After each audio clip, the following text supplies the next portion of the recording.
Keturunan ini melanggar TAP MPR apa? Dasar hukum apa yang dilanggar sama dia? Tidak ada. Jadi jangan kita mengada-ada. Saya orang yang patuh peraturan perundangan. Ingat ini.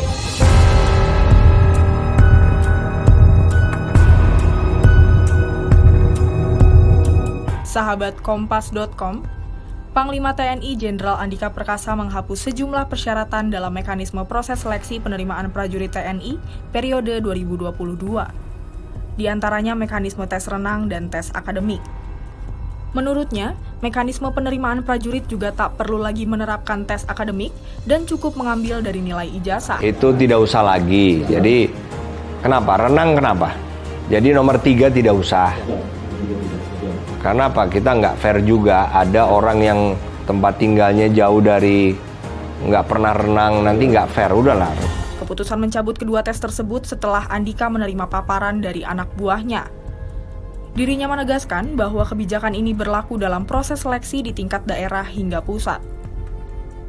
Dalam kesempatan yang sama, Andika juga memutuskan untuk memperbolehkan keturunan PKI untuk ikut seleksi prajurit TNI. Langkah ini ditempuh dengan mencabut ketentuan yang selama ini diterapkan dalam proses seleksi, yakni larangan keturunan PKI untuk mengikuti seleksi TNI.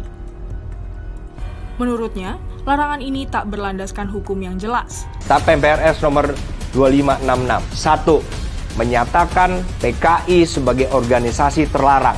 Tidak ada kata-kata underbow segala macam. Menyatakan komunisme, Leninisme, Marxisme sebagai ajaran terlarang. Itu isinya. Ini adalah dasar hukum. Ini legal ini. Tapi tadi yang dilarang itu PKI. Oke, 1. Kedua adalah ajaran komunisme, Marxisme, Leninisme. Itu yang tertulis. Keturunan ini melanggar TAP MPR apa? Dasar hukum apa yang dilanggar sama dia? Zaman saya tidak ada lagi keturunan dari apa? Tidak. Karena apa? Saya menggunakan dasar hukum. Oke? Hilang. Nomor 4.